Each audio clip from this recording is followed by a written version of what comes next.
Selamat siang para netizen dimanapun kita berada, salam inspirasi bagi kita semua. Ini menarik ya, soal Damai Hari Lubis dengan Egy Sujana nampaknya nampaknya sudah ketar-ketir begitu. Walaupun secara tidak langsung eh, kasusnya begitu kan ya, SP3 begitu kan dari Damai Hari Lubis dan Egy Sujana sudah terbit sehari setelah Jokowi bicara hentikan kasus dan kemudian kedua orang tersebut datang ke rumah Jokowi. Nampaknya banyak publik bertanya-tanya, ada apa ini? Ada apa ini? Ibu Profesor permalukan Damai Hari Lubis karena temui Jokowi di Solo, DHL hanya tertunduk lesu. Tapi kalau tadi saya menyimak apa yang disampaikan oleh Pak Damai, itu tidak ada intinya yang dibicarakan. Apakah ini adalah bagian dari Bapak untuk menutupi permasalahan, atau ini adalah memang benar itu yang terjadi? Karena kalau orang datang punya motivasi. Tidak ada orang datang ujuk-ujuk tiba-tiba tanpa motivasi, Tadi kan tanpa katanya, tujuan. Bu Cik, tadi katanya pengen nasehatin.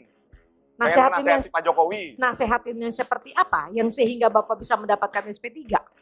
Apakah ada keterkaitan dengan hukum? Nasehat yang Bapak sampaikan? Tunggu dulu, ini profesor loh, sebentar. Baik. Baik, silakan. Selesaikan dulu. Ya, saya kan hanya membaca dari apa yang Bapak ceritakan secara kronologis. Jadi Prof. Cik ini berdasarkan keyakinan saya gitu.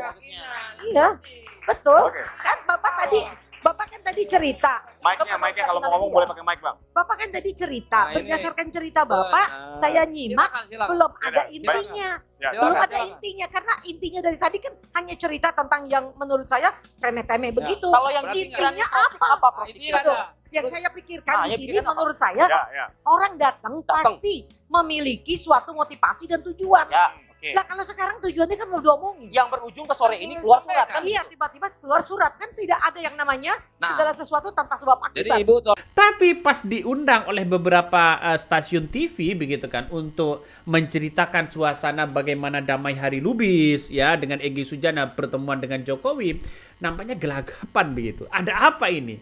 Sampai-sampai ya si profesor di situ begitu kan ya, si profesor itu memberikan satu satu kritikan lah begitu kan, satu tamparan keras begitu. Sehingga itu tidak bisa dijawab oleh Damai Hari Lubis. Soal apakah kedatangan dua orang itu ke rumah Jokowi apakah tidak ada tujuan tertentu? Kalau orang datang ke rumah siapapun biasanya kan ada tujuan-tujuan tertentu begitu.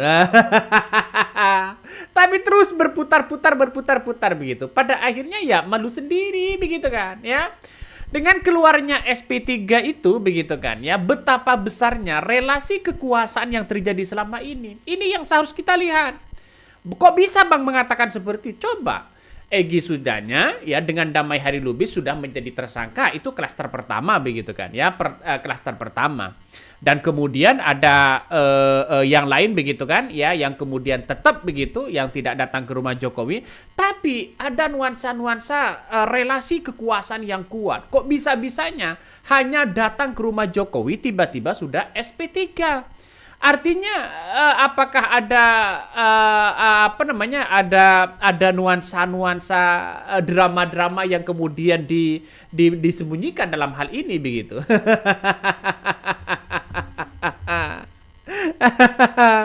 Restoratif justice itu memandang bahwa wah, jangan-jangan iya benar begitu kan apa yang kemudian Egy Sujana dengan Damai Hari Lubis lalu kemudian dengan restoratif justice itu lalu kemudian dia lolos begitu kan dalam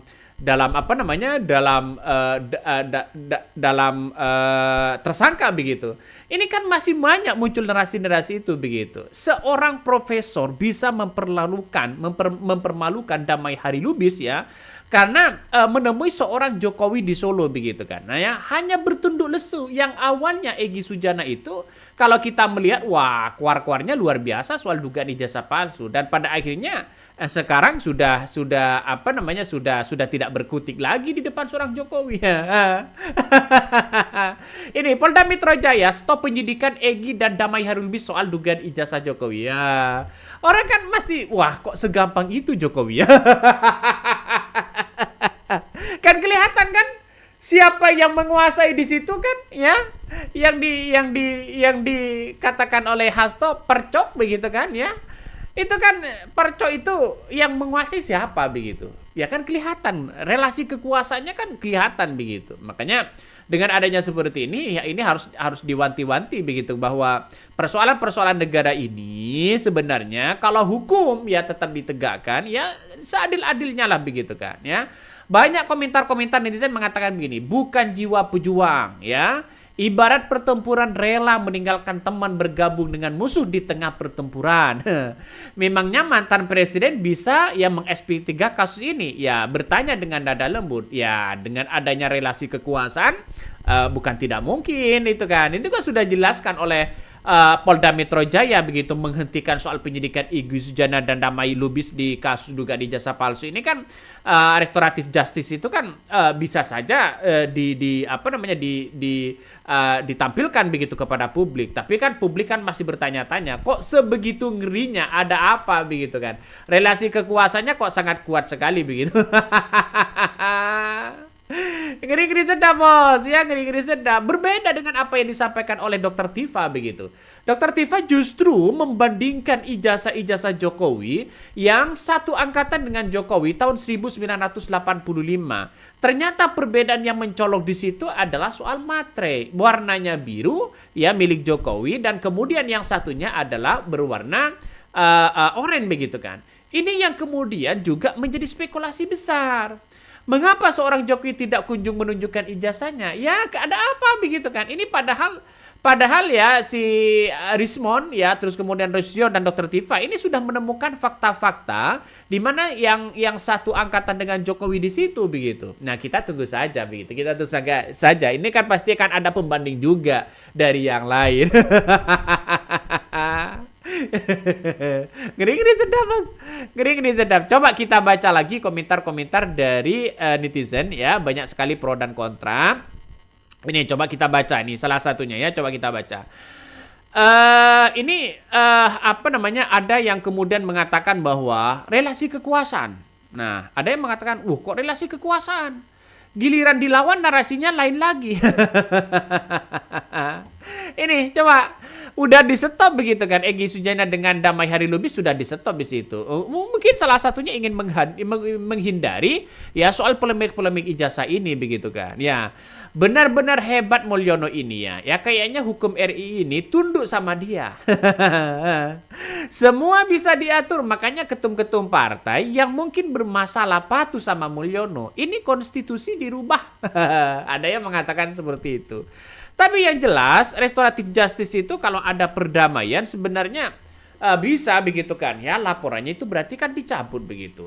Pada hakikatnya seorang Jokowi dulu mengatakan ya kalau minta maaf itu terbuka begitu soal pribadi, soal memaafkan begitu kan. Tapi kalau soal hukum itu kan soal pribadi, bisa saja itu tetap berlanjut, dan itu kurang lebih lah apa yang disampaikan, makna yang disampaikan oleh Jokowi seperti itu begitu. Tapi setelah Damai Harilubis dengan Egy Sujana datang ke rumah Jokowi, sehari dari itu kabarnya SP3 itu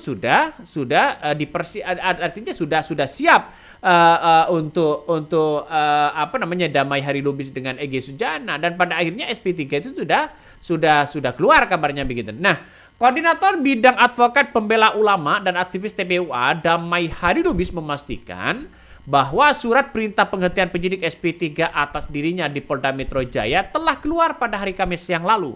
Artinya SP3 yang otomatis membatalkan status tersangka tersebut dikeluarkan penyidik Polda Metro Jaya 1 hari setelah mantan Presiden Joko Widodo alias Jokowi selaku pelapor ya meminta agar kasus yang menyeret Damai Harilubis dan Egy Sujana diselesaikan lewat restoratif justice ya. Permintaan restoratif justice ini begitu kan ya disampaikan oleh Jokowi sendiri usai menerima Egy Sujana dan Damai Harilubis ke kediaman pribadinya di Sumber ya, ini di Solo begitu kan. Artinya kan sudah damai begitu kan. Kalau sudah damai ya itu SP3 muncul begitu. Aman Egy Sujana ini. Dengan Damai Harilubis damai begitu kan. Tapi dengan Roy Suryo dengan fakta-fakta dan realita, ya ini masih nampaknya masih berlanjut di meja hijau begitu. Saya melihat bahwa sampai hari ini kenapa Jokowi berbelit-belit untuk tidak menunjukkan ijazahnya, ada apa? Orang kan pasti punya pemikiran itu begitu. Dan pada akhirnya Jokowi pada akhirnya menurut saya blunder begitu nanti. Kalau semisalnya begitu kan, Roy Suryo ditahan, ya Rismon ditahan, Dr. Tifa ditahan dan kawan-kawan mereka ditahan, maka kemudian ijazah itu buat apa untuk mentersangkakan orang lalu kemudian menghukum orang? Buat apa seorang Jokowi kalau dianggap memfitnah dan sebagainya begitu kan? Bukankah kita tahu bahwa di negara kita adalah negara demokrasi? Satu. Yang kedua adalah buat apa juga? Apa untungnya bagi seorang Jokowi kan itu? Di tahun 2029 ini kan pertarungan politik yang sangat sengit begitu. Jadi agak aneh kalau ada orang yang mempertanyakan ijazah kamu itu asli apa enggak. Ya jawab aja asli begitu. Itu aja gak segampang itu begitu. Dan sekarang banyak ini yang kemudian buka suara begitu kan, terutama oleh Profesor Mahfud MD begitu. Nah, Mahfud MD ini bercerita begitu kan ya soal Jokowi begitu kan ya, mengatakan bahwa Jokowi juga harus bisa menunjukkan kalau ijazahnya asli, bukan hanya fotokopiannya kabarnya. Jadi saya setuju dengan pendapat mantan Menteri Koordinator Bidang Politik dan Keamanan Menko Polhukam Mahfud MD begitu kan ya. Dan sekarang ini tetap dibicarakan soal dugaan-dugaan ijazah. Nah, menurut Mahfud MD bahwa ya dalam hukum perdata, pihak yang mengajukan dalil memiliki tanggung jawab untuk membuktikan apa yang disampaikan. Sementara dalam hukum pidana, prinsip tersebut bersifat timbal balik, yakni baik yang mendalilkan maupun yang didalilkan sama-sama harus membuktikan perkara yang dipersoalkan. Saya kira Rismon ya dengan kawan-kawan itu sudah mendalilkan ya. Sudah ada fakta dan realita temuan dari dari telematika begitu kan ya. Terus kemudian bisa diteliti oleh laboratorium sains begitu kan. Itu kan menandakan bahwa keberanian dari Roy Suryo itu justru sangat luar biasa begitu. Makanya Jokowi jangan pernah takut untuk menghadapi gugatan-gugatan seperti itu. Datang dong, klarifikasi. Dan itu media dari seorang Jokowi untuk memberikan klarifikasi.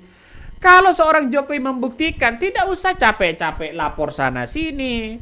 Dia datang sana-sini, begitu kan. Buang-buang waktu dan sebagainya. Dan ini akan menjadi sejarah panjang di mana sebagai seorang mantan presiden, pada akhirnya orang-orang itu akan mengenang bahwa tidak kunjung selesai soal cawe-cawe itu pada akhirnya. Pak SBY tenang, santai kok begitu kan sebagai mantan presiden. Bu Megawati ya santai sebagai mantan presiden. Ya hanya satu-satunya sejarah sekarang ini adalah mantan presiden yakni Joko Widodo yang kemudian masih saja gelisah sana sini begitu. Orang akan bercerita soal itu.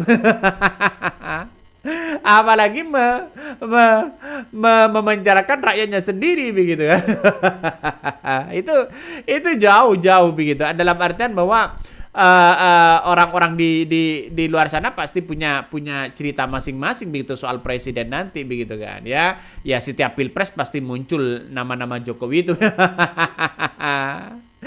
Ngeri bos ya, ngeri. Oke, mungkin itu yang kami sampaikan ya. Tonton terus di channel dari podcast Rakyat ini. Jangan lupa di subscribe.